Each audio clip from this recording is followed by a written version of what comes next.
Good morning, everyone. Welcome to BYJU'S exam prep. My name is Alpa Sharma, and this is our editorial analysis. I hope you guys have been doing really good today, and I hope I'm clearly audible and visible to everyone as well. Very good morning. So I have brought a very interesting article today. Lots and lots to infer from the article that I have, and today I'm going to be focusing on a different methodology that we are going to be reading the article with. Okay, so once I give you a page to read, I'll tell you exactly how were you supposed to read that article to understand, to grasp, to infer even better. So I'll be teaching you that. This is what we're going to be focusing on today. All right. Good morning, everyone. I hope you can hear and see me clearly. Yes, I'm audible and visible. So I'll be exactly telling you if a tricky passage with lots to infer is given to us, how are we supposed to infer? How are we supposed to read an article so that we retain it better, so that we understand it better, and so that we're able to answer all the questions even better? Okay, good morning, everyone. I have another important announcement to make, which I'm going to be making towards the end of the class. So let's see what is going to be the source of the article today. I have brought only one article, and the source of the article is going to be the New York Times. So New York Times का article है बहुत it has a lot to infer out of it, and I'm not going to tell you the topic on which the article is. When you read it, you will get it on your own. Vocab, not a lot. Inference, a lot. Summary, a little tricky. Tone, certainly a tricky one here. So that's what we're going to be focusing on today. Now, guys, when I first asked you a question before I take you to the actual article, when you read a passage, with what aim do you read that passage? Do you read that passage with the aim of getting the answers correct? Do you read the passage with the aim of understanding the main idea? Do you read the passage with the aim of understanding exactly how does the information flow? How do you, specifically you, read a passage? What's your methodology? Reading the questions first and then the passage, reading the passage first and then the questions? Answer this to me so that I know exactly where do you stand to get the main idea. Yes, exactly, Dia, like the one we did in the class. Okay, so good morning. How do you read the passage? I'd like to know that from you. Which of course is going to be variable from person to person, because everyone reads a passage with their own perspective, with their own understanding, and different people have different methodologies, and none of them is wrong or right. Okay, the first one to get the main idea. Hi, Harika. Glancing at the questions and then reading the passage, trying to understand, for understanding the theme. Cool, absolutely. Good morning, Mohit. Okay, now let me tell you a couple of things before I show you the passage. Understanding the passage, Amrit. Okay. Guys, see, one major question that comes up in most of the students' mind is that, ma'am, should I be reading the questions before I read the passage? It's completely dependent on you. While I take CAT and other MBA entrance examinations, while I solve a passage, I always look at the questions before the passage. Now, you may do it, you may not. I'll answer this question in a jiffy here. I read the questions because while reading the questions before the passage, I know exactly how in depth are the questions and how detailed does it expect me to read the passage. Since CAT and most of the other MBA entrance examinations are based on passages, it expects us to read a lot and read very quickly. I can't afford to give every passage equal amount of time. Some passages will take more time and some should take less as well. How do I know which passage should I give lesser time to? Only by looking at the questions. So I always look at the questions and I know, okay, this passage looks pretty simple to me. I can scan through the passage and find my answers. This passage looks a tricky one to me. I think I need to delve deeper into the understanding of the passage. If that works for you, absolutely great. Read the questions before you read the passage. But there are a lot of people who, while reading the passage, make a notion in their head. that, okay, this is what the passage is about. And they spend a lot of time fixating upon the options which you don't even know what they mean because you haven't read the passage yet. If you are one of those people who spends lots and lots of time reading the options, reading the question, delving deeper about each option and then getting more confused, do not read the questions before you read the passage. I hope I make sense, everyone. Okay, I tried doing reading questions first, then the mind, okay, yes, exactly, Disha. So you belong to the second category. And if you do not read the questions first, you have to figure out what works for you. Okay? Exactly, Prats. That's what I do. So you don't have to necessarily follow someone else's methodology. Okay? Like in critical reasoning. Okay. Now, Adarsh, you have a very, very good question. And that's, I think, 99% of you struggle with, ma'am, I get confused with close options. I think A and C both can be the answer. How do I get the correct answer here? How many of you belong to this category? I get confused in close. I think 99% of you would. I'd like to know this here. Because through this, I'll tell you exactly how you're supposed to read the passage to eliminate close options. We've been doing these editorial classes for quite a while. I think it's time to apply this to practical concepts of solving an RC. How many of you belong to this category? My video team is really happy today. All right. Yes, you do.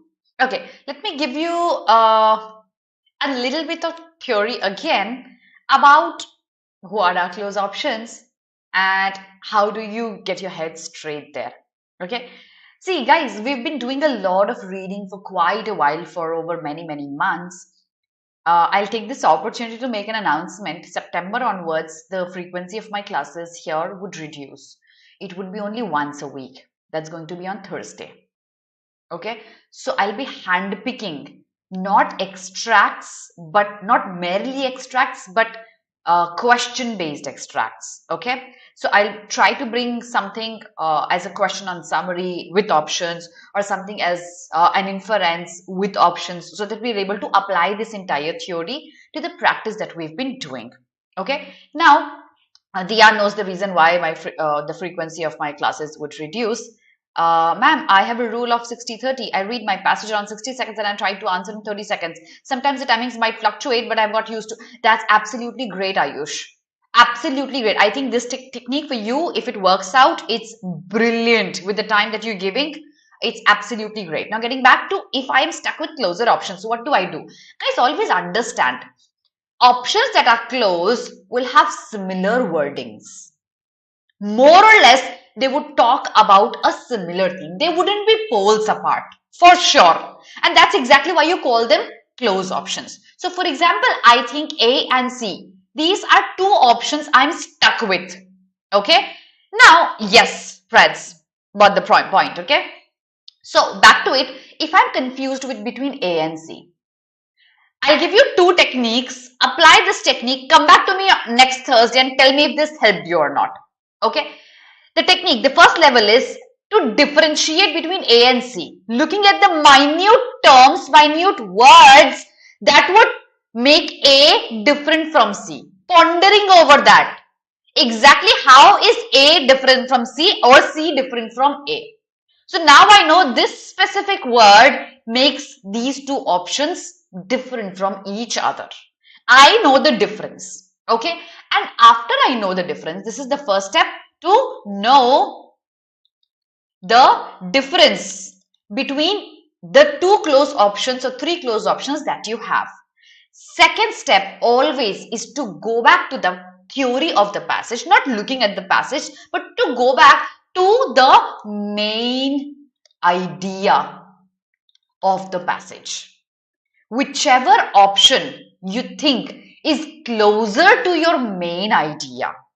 If you have a main idea option, if you have an inference option, still, whichever option you think is closer to the main idea, or an option that encompasses the majority aspect of a passage, becomes closer to my passage and is very likely going to be my answer. Unless and until my question stems out of one line And then I have to reread the line to differentiate between the options and find my answer.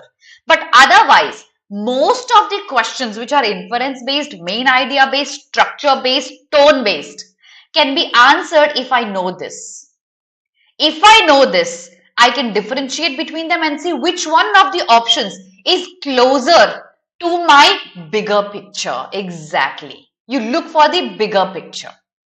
Do you get the bigger picture theory, everyone? Because now I'm going to talk a little more about what exactly is the bigger picture that will help you eliminate answers in the summary based questions, in the main idea questions, in the tone questions, in the structure questions. Exactly, Mohit. Because tone in itself is overlapping to the main idea. See, all of these questions are interdependent. And that's exactly why I asked you the question. How do you read a passage? What is your aim while you read a passage? While you read a passage, if you are, mind my words, if I could write, I would write that in bolds. If you are investing time in reading a passage, the aim has to be to know this. So by the end of the passage, if you don't know this, I would recommend leave the passage. Do not fall into the trap of giving the passage another go that, oh dude, I've invested some time in reading this. If I read it once again, I would know the main idea now. Don't do that. If you haven't got it in one go, you will not get it in 2 or 3 goes as well. You would, but you would be wasting your time doing that. Okay, so read the passage once. As I say, my favorite line, passage ek baar padho, tamiz se padho. Read it once, but understand it in and out. You know, okay, this is what the author is trying to tell me. And eventually, tone, theme, structure, inference, summary, all of the questions can be answered by the end of the passage without referring back to the passage. You cannot refer back to the passage for these questions. You can for the factual ones though. Ma'am, actually sometimes options of tone are, so others, there's no second choice for that. You need to know the meaning of the words. Please work on your vocabulary, identify, make a list of tones, gather them, attract more words, find more synonyms, antonyms. Usually these words are synonyms and antonyms of the common ones only. So when I ask you a tone, if I have explanatory as a tone, it could be expository as well. It's merely a similar usage to it. I hope you know the difference between expository and explanatory though. There's a thin line of difference here. But usually they can be interchangeably used. So when you work on tone, work on their synonyms. Find them out. Jot them down in a notebook. Keep repeating them. Okay. So ultimately, our main theme, our main goal while we invest time in reading a passage is to know this. When we are able to answer this, we'll be able to answer this and this as well. And there's another suggestion that I'd like to give you now that we're talking about solving a passage. How many of you stuck with this? Okay, there's a difficult word and I don't know what it talks about. How many of you stuck with this? It's a speed breaker for you. How many of you get confused with difficult vocabulary? Let me tell you something. Next class, whenever the next class happens, Tuesday or Thursday, I am going to be bringing you a passage with supremely difficult vocabulary. And you would not be stuck with the theory I give you right now. You do. Absolutely, Mohit. You have to tell your mind. You have to train your mind. Dude, I can't read a passage twice. I don't have that time in my life. If I read it once, I have to get the main idea by the end of it. Okay? Simple as that, guys. Vocabulary can be a speed breaker for you. Don't let it be one. Let me show you something. I have this one, okay? And if, for example, I don't know what an equinox is. If, for example, I don't know what that is. Or, for example, I don't know what this word is. What am I going to do? Think, sit and ponder over the fact that, oh my God, this word, I don't know this. What do I do now? My understanding of the passage is hindered. No, a word can never be a speed breaker because you have to train your mind to understand the contextual usage of the word. A word, if in a sentence or paragraph is given to you, It should never be a speed breaker.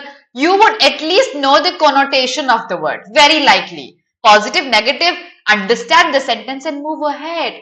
Give that a pass. How does it matter unless and until there's a direct question coming on it, which is rare with cat? Understand it in a contextual way and move on. That is all. So do not fret about the meaning of a word unless and until there's a direct question coming on it. If not, just give it a pass, move ahead. You need to get ultimately the bigger picture, the bird's eye view. That is the main theme, a theme that encompasses the whole of the passage instead of a line and a word that I don't know the meaning of. Give it a pass. That is all. Life's easy. Cat's easy. It is a big deal, but it can be done with the right strategy. That's what I'm trying to tell all of you, okay? Ma'am, I made a commitment that we'll do one Aeon essay every day. Ritesh, I'd like to correct you a little here. Okay, now since we are talking, I'd like to correct you here. Aeon comprises not more than 30% of weightage given to as a source of RCs. I expect you to read even furthermore. So reading one Aeon essay every day, you can probably, Ritesh, reduce it. Because once you get the hang of Aeon essays, they become a cakewalk for you. You wouldn't sit and fret about the difficulty level of Aeon essays. So it has to be a variety. You can fix one day for each. One for the Economic Times, the Economist, one for the Time magazine, one for the New York Times, one for the Guardian. You can fix days. When you read from a variety of sources, you do eclectic reading. That's what I'm saying, Prats. Exactly. So read from a variety of sources instead of reading one article from Aeon every day. I hope I make sense, Ritesh. So what we're going to be doing today, let's apply all the theory that I've given you to understanding this passage, okay? And I promise you next class, I'll be bringing you a passage with extremely difficult vocabulary. It's going to be an extract from a book. Let's see if we can handle the difficult vocabulary. Let's see how do we deal with a passage that we're unable to understand with. How do we answer questions? I'll be bringing questions on that as well. On that note, let's read this passage with an aim of getting a bigger picture. And you have to figure out lines where you should have pondered more upon. Read the page and send me a done. Others shall tell you by the end. Read the page, everyone.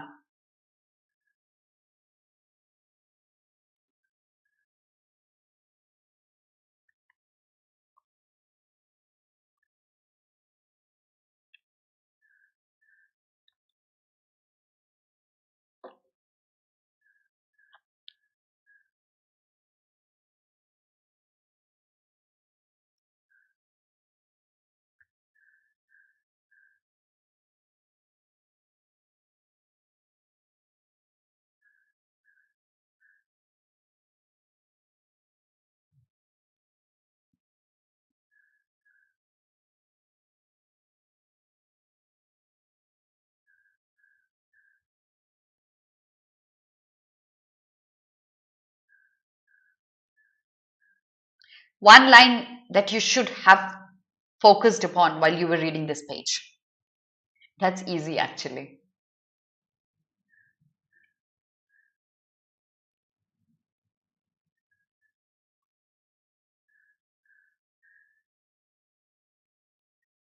Which line you should have thought about, pondered over, read it, or read between the lines.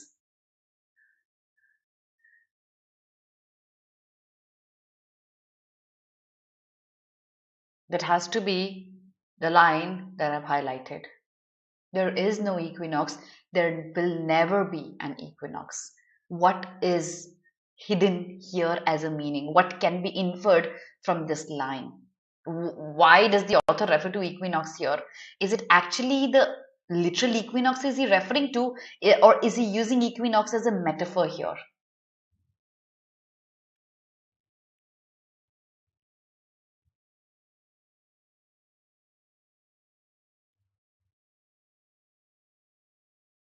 Is equinox a metaphor here or a direct reference to the actual equinox?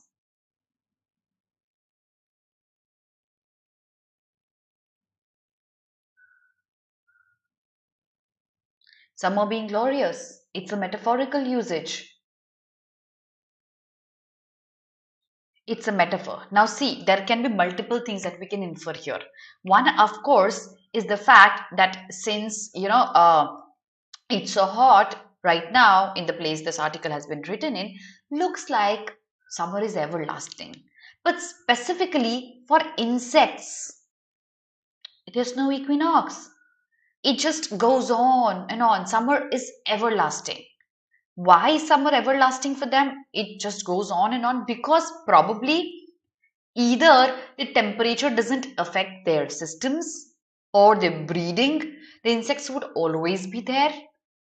And there's a hidden meaning which I'll not hint to because the remaining paragraph will tell you exactly what is going to be everlasting. Summer here also is not used directly. It's a metaphor. What does summer refer to? It refers to the desires of a human. Like desires of a human, they're everlasting.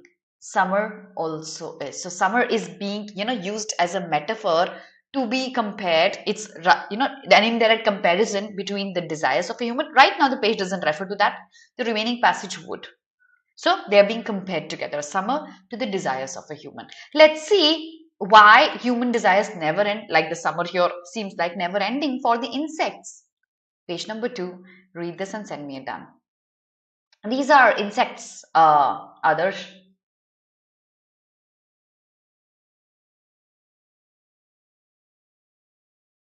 Exactly. They would just, that's their whole life.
Done.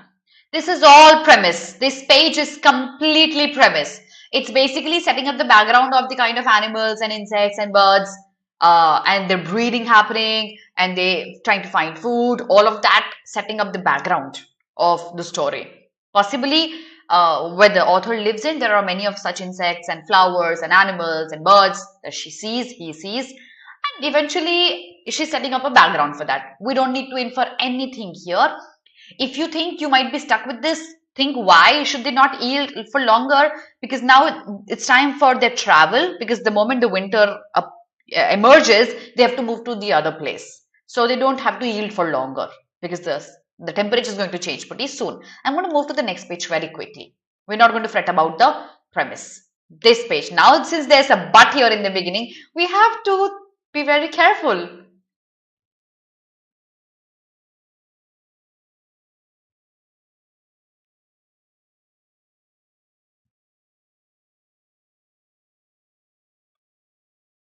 My question, does this paragraph tell you anything about the main idea?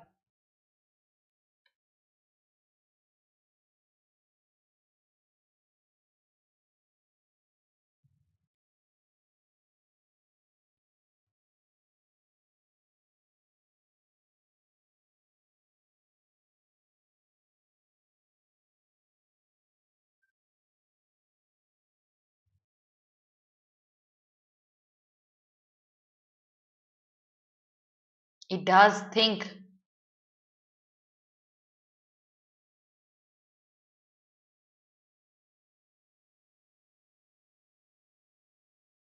It does.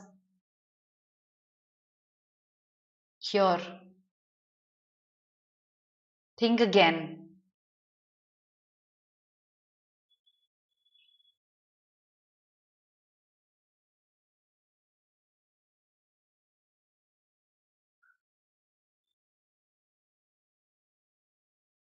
Think again. Exactly. That not everyone desires the end of summer and not everyone's desires end like the everlasting summer.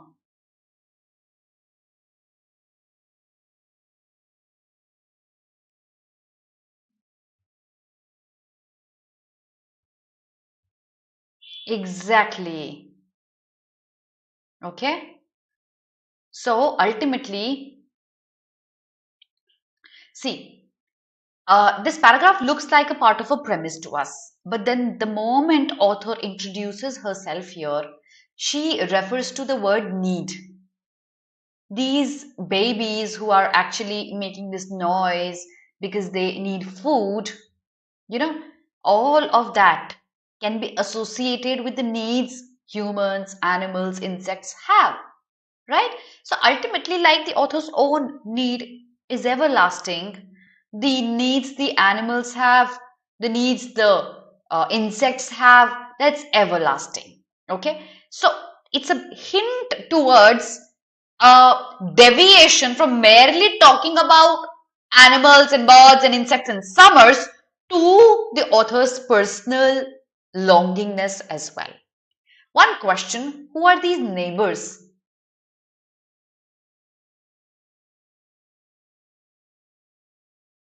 Who are these neighbors?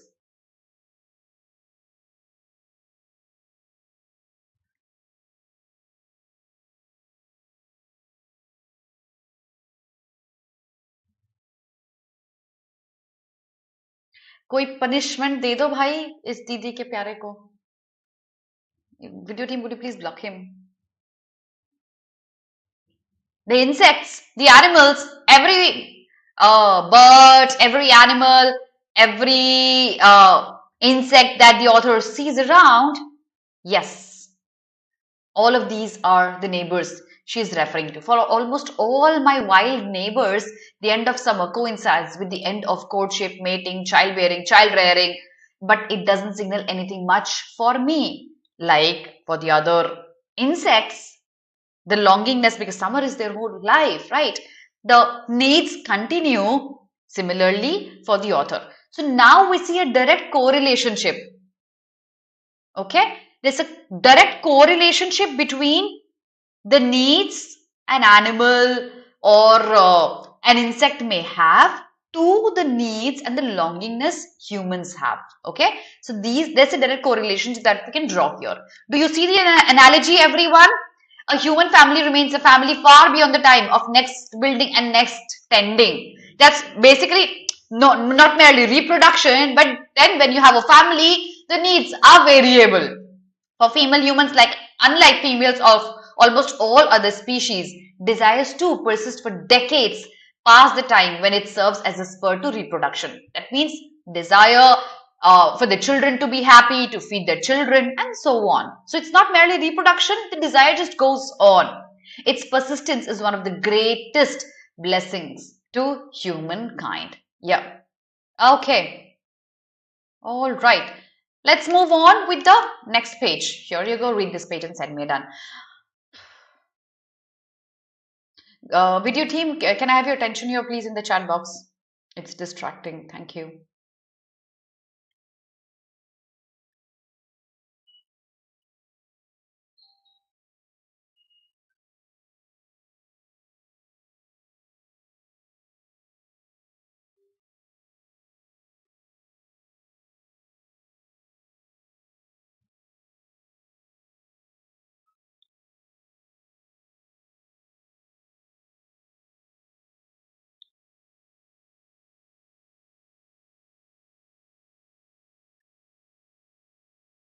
You see the gist in the last line.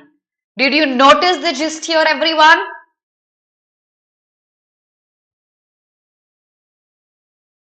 Did you notice the analogy the author is drawing here?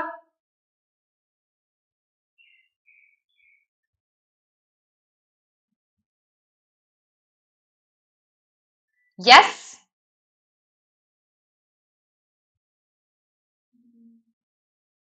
absolutely. So now the author basically seems lucky. The entire passage is about desires and needs and longingness. And then the author here compares her life to the animals, to the insects, to the birds. And for some, you see, she refers to chipmunks and then the other animals and birds as well. She says for some, their season is ending, summer is ending, then they'll be quiet, their needs are going to be fulfilled. They've filled their burrows, their nests with food that they can survive through the winter. Their longingness and desires are going to come to a pause, not with the author. And she feels happy that she doesn't belong to a species where the longingness comes with a season, like for these animals. Her longingness is everlasting. It just goes on. Okay.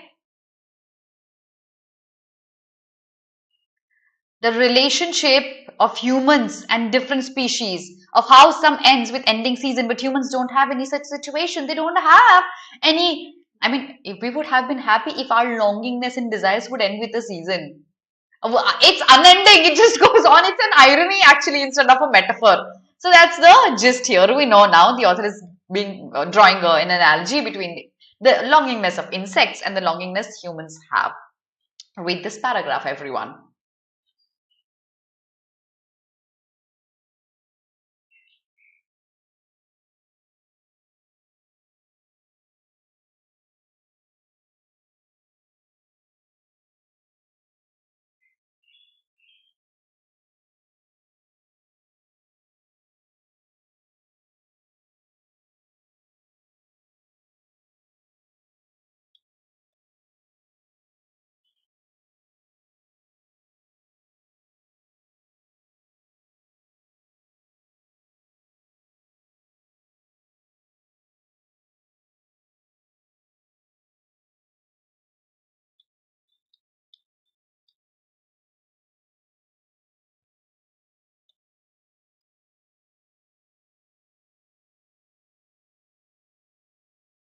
What can you infer? Ma'am, does writing summary of every para helps because it takes more time? Others, every day if you write the summary of one passage, I'm good with it. Even if you don't write the summary of any passage, but you read the passage with the name of getting the summary in your head, I am good with that as well. You don't necessarily have to write it down, but your head needs to know the summary. Answer this question to me. What can you infer from the whole page that you see here? Draw inferences. I've highlighted a few. Yes, I have highlighted a few lines for you here. What can you infer from the page here? The hint is there in the parts that are highlighted.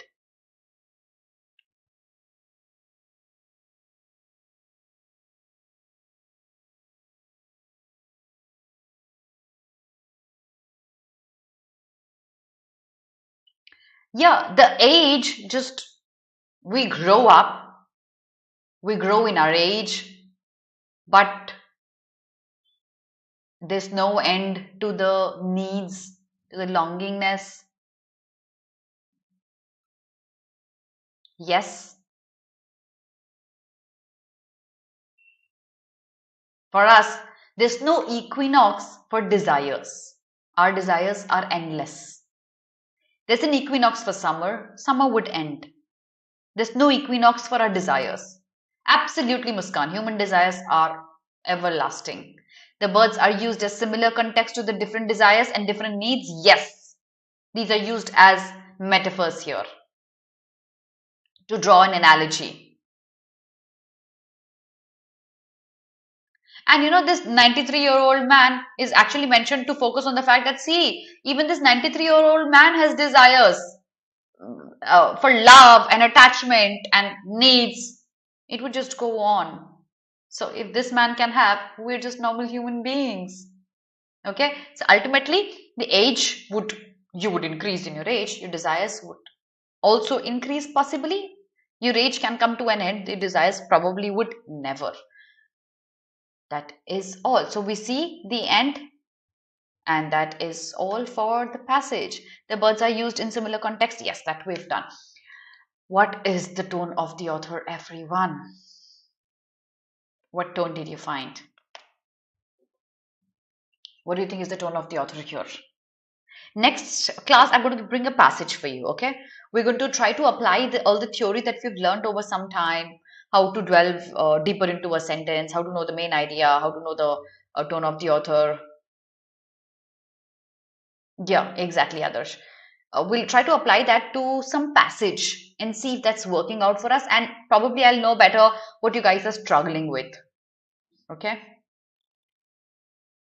Praj, can it be analogy? Think, can the tone be analogy?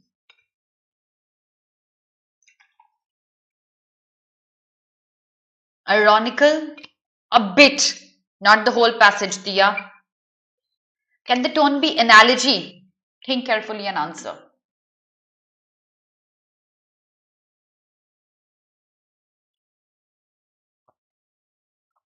Analytical, okay?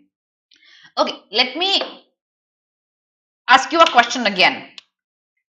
Why was the passage written? If you answer this, you will see analytical is going to be an incorrect tone.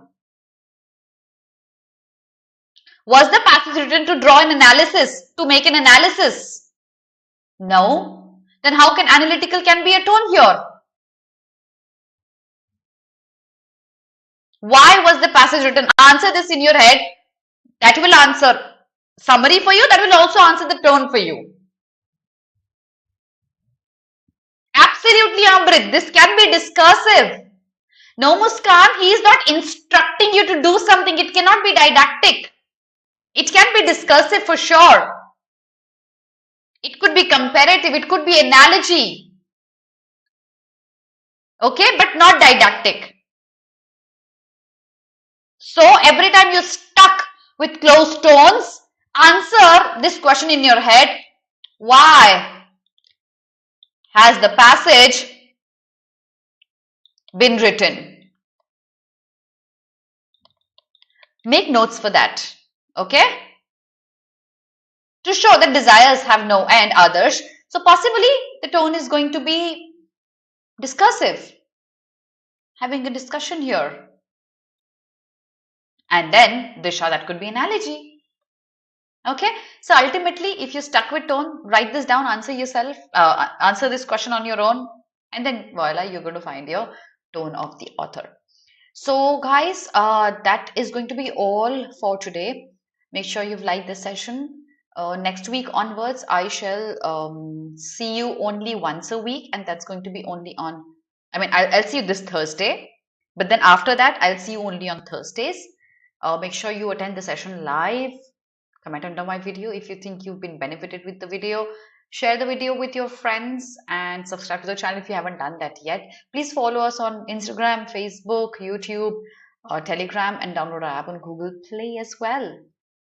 That is all for today, everyone. Have a very, very good day. Work really hard. If you're still struggling with getting answers correct in the passage, refer to the first 15 minutes of the class today, where I have recommended a few things that you can do. If you've joined the class late, please make sure you watch the first 15 minutes of the class. What to read and from where? Others, one article every day from Aeon. Probably one article thrice a week from Aeon. You can read The Economist. You can read the Time magazine. You can read some articles from the Forbes. You can read the New York Times editorial, the Guardian editorial. You can also read The Hindu. To be true to the name of my series. Thank you so much, everyone. Have a very good day. God bless you.